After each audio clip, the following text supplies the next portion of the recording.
Hello बच्चों, आज हम पढ़ रहे हैं class 7th math chapter number 3। बच्चों, चैप्टर 3 का नाम है आंकड़ों का प्रबंधन, जिसकी एक्सरसाइज हम 3.1 को सॉल्व करेंगे।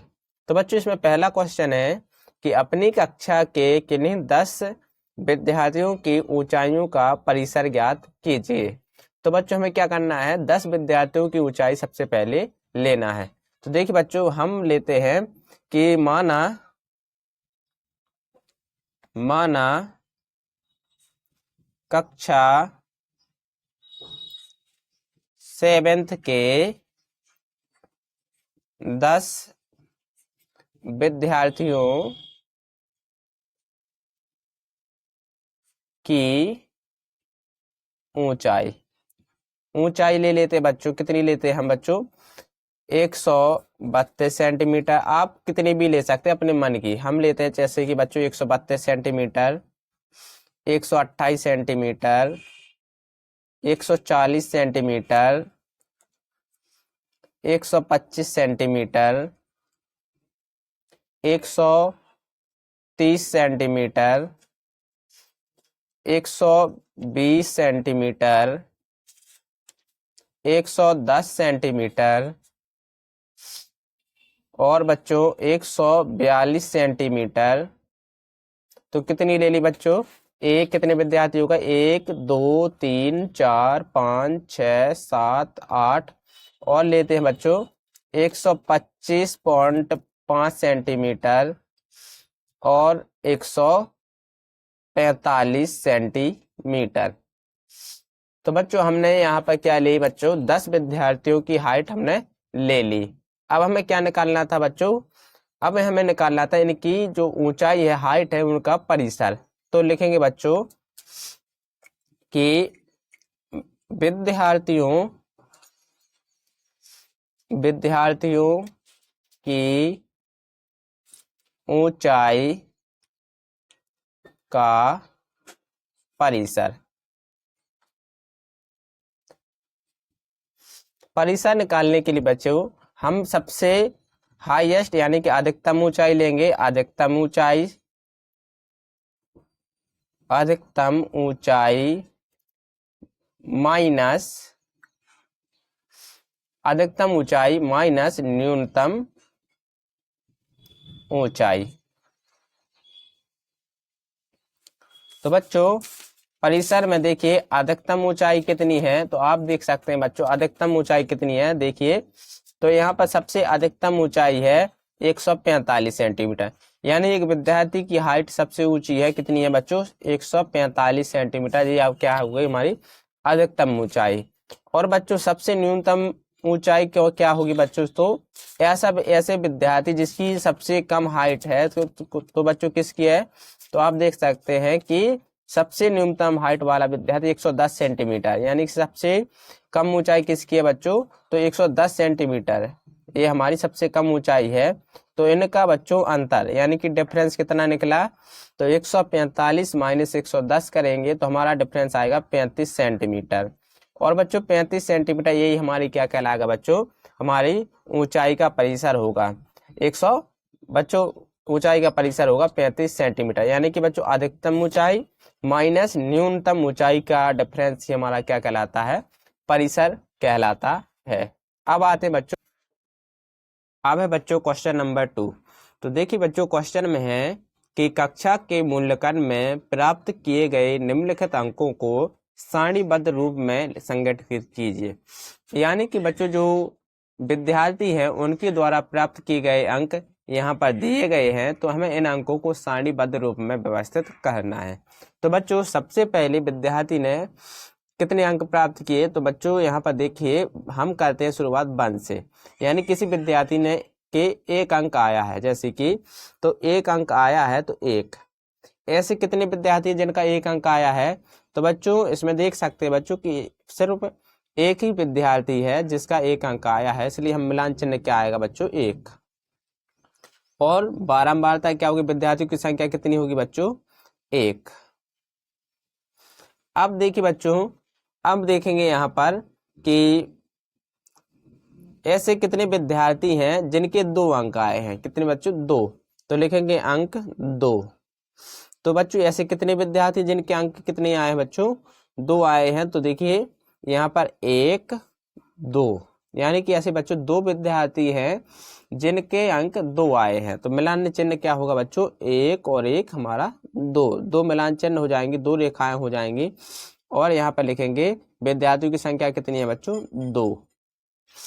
इसी प्रकार बच्चों ऐसे कितने बच्चे हैं जिनके अंक 3 आए हैं? कितने बच्चों? 3। तो यहाँ पर देख सकते हैं बच्चों 3 किसके आए? तो 1 बच्चों, तो सिर्फ एक ही हमारा विद्यार्थी होगा जिसका अंक कितने आए हैं? 3। तो हमारा मिलान चिन्ह कितना होगा? 52। और विद्यार्थी की संख्या कितनी होगी बच्चों? 1। इसी प्रकार बच्चों 4 कितने विद्यार्थियों की आए हैं? तो देखिए बच्चों 1 2 और 3। तो 3 ऐसे विद्यार्थी हैं जिनके अंक कितने आए हैं? 4। तो लिखेंगे बच्चों मिलान चिन्ह कितनी होगी बच्चों? 3 रेखाएं, 1 2 और 3। विद्यार्थी की संख्या है 3। अब ऐसे कितने बच्चे हैं बच्चों जिनके अंक 5 आए हैं? तो देखिए बच्चों यहाँ पर 1 2 3 4 और 5।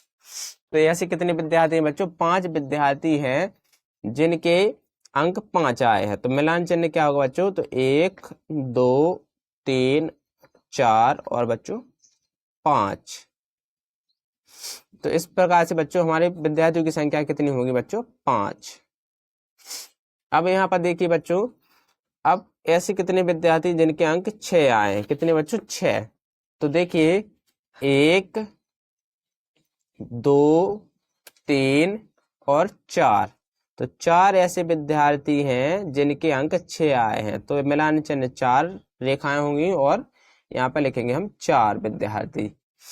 अब 7 कितने विद्यार्थियों के अंक आए हैं? तो देखिए बच्चों 1 और 2। तो 2 ऐसे विद्यार्थी हैं जिनके अंक 7 आए हैं। इसी प्रकार 8 देखेंगे तो कितने विद्यार्थियों के अंक 8 आए हैं? तो देखिए सिर्फ एक ही है इसमें जिसके अंक 8 आए हैं। तो एक ही विद्यार्थी है, मिलान चिन्ह 1 होगा, पर रेखा एक रेखा होगी और यहाँ पर 1। इस प्रकार से बच्चों आप देखिए 9 देखिए तो ऐसे कितने विद्यार्थी हैं जिनके अंक 9 आए हैं? तो यहाँ पर देख सकते हैं हमारा सिर्फ एक ही विद्यार्थी है जिसके अंक कितने आए हैं? 9। तो हमारी रेखा 1 होगी और 12 मारता यानी विद्यार्थी की संख्या कितनी होगी बच्चों? 1। इस प्रकार से बच्चों हमने क्या किया? सारणी को बना लिया है। अब आते हैं बच्चों क्वेश्चन पर। तो बच्चों क्वेश्चन में पूछा गया है कि सबसे बड़ा अंक कौन सा है? तो बच्चों सबसे बड़ा अंक कौन सा है बच्चों? 9। इसका आंसर क्या होगा बच्चों? 9। दूसरा है बच्चों क्वेश्चन कि सबसे छोटा अंक कौन सा है? तो इसमें देखिए बच्चों सबसे छोटा अंक कौन सा है?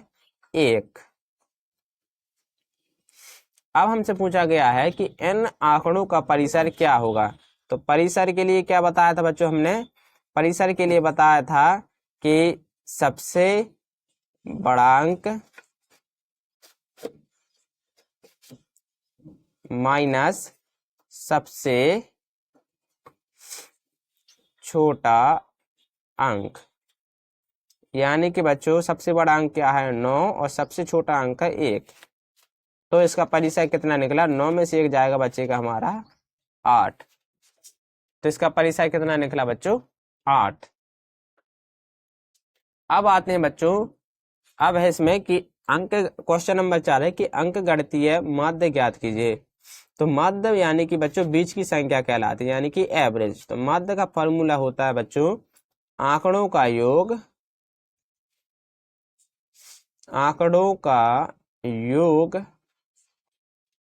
बटे आंकड़ों की संख्या। तो आंकड़ों का योग कितना है बच्चों? तो यहाँ पर देखिए आंकड़ों का योग यानी कि योग ज्ञात कर लेंगे। तो आंकड़े यहाँ पर दिए गए हैं तो इनका योग ज्ञात कर लेंगे। तो 4 6 10 17 5 22 25 5 30 34 5 39 41 6 47 2 49, 5 54, 55, 55 और 9 64, 64 6 70, 64 और 6 70, 5 75, 75 और 8 83, 83 4 87, 87 6 93 और 93 7 100। 93 7 बच्चों कितना होता है 100 बटे आंकड़ों की संख्या, यानी आंकड़े कितने दिए गए हैं वो देखेंगे। तो यहाँ पर देखिए 1 2 3 4 5 6 7 8 9 10 11 12 13 14 15 16 17 18 19 20। यहाँ पर आंकड़ों की संख्या क्या दी है बच्चों 20। तो इस प्रकार से मध्य हमारा क्या निकलेगा 0 से 0 और 2 पंचे 10, यानी कि हमारा आंकड़ों का माध्य कितना निकला 5। यही हमारा सवाल का क्या होगा बच्चों आंसर होगा, यानी कि माध्य कितना निकला बच्चों 5। अब आते हैं बच्चों अगले क्वेश्चन 3 पर। क्वेश्चन नंबर बच्चों अब तीसरा है कि प्रथम 5 पूर्ण संख्याओं का माध्य ज्ञात कीजिए। यानी कि बच्चों हमें प्रथम क्या लेनी है 5 पूर्ण संख्याएं। तो 5 पूर्ण संख्याएं तो ले लेंगे। तो प्रथम 5 पूर्ण संख्याएं क्या क्या होंगी बच्चों 0 1 2 3 और 4। यानी कि प्रथम 5 पूर्ण संख्याएं हमने ले ली हैं। अब हमें इनका क्या करना है बच्चों माध्य। तो माध्य का फॉर्मूला होता है आंकड़ों का योग बटे आंकड़ों की संख्या ले लेंगे। तो देखिए बच्चों आंकड़ों का योग 0 + 1 + 2 + 3 + 4 बटे 5। अब यहाँ पर देखिए आंकड़ों का योग कितना आता है 4 3 7 2 9 1 10।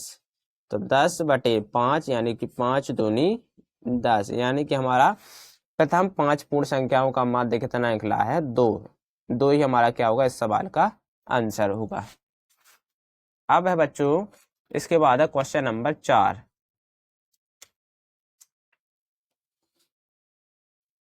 क्वेश्चन नंबर 4 है कि एक क्रिकेट खिलाड़ी ने 8 पारियों में निम्नलिखित रन बनाए। यानी उसने बच्चों 8 पारियों में कितने रन बनाए 58 76 40 35 40 50 0 और 100। तो बच्चों हमें इनका क्या करना है उसका माध्य स्कोर ज्ञात करना है, यानी कि माध्य यानी कि एवरेज, यानी कि उसने औसत कितने रन बनाए। तो हम बच्चों हम लिखेंगे कि माध्य स्कोर क्या होगा बच्चों। तो हम जानते हैं कि माध्य का फॉर्मूला होता है आंकड़ों का योग बटे आंकड़ों की संख्या। तो आंकड़ों का योग यहाँ पर कितना है तो देखिए बच्चों हम इनको क्या करते हैं आंकड़ों का योग यानी कि हम इनको जोड़ लेंगे। तो जोड़ेंगे तो देखिए यहाँ पर 0, यहाँ पर देखिए बच्चों 0 और 6 5 11, 11 और 6 17 और 17 8 25, 25 की 5 हासिल आई 2, 2 5 7, 7 और 4 11, 3 14, 14 4 18, 18 और 7 25 और 25 और 5 30, 30 की 0 हासिल आई 3, 3 और 1 4।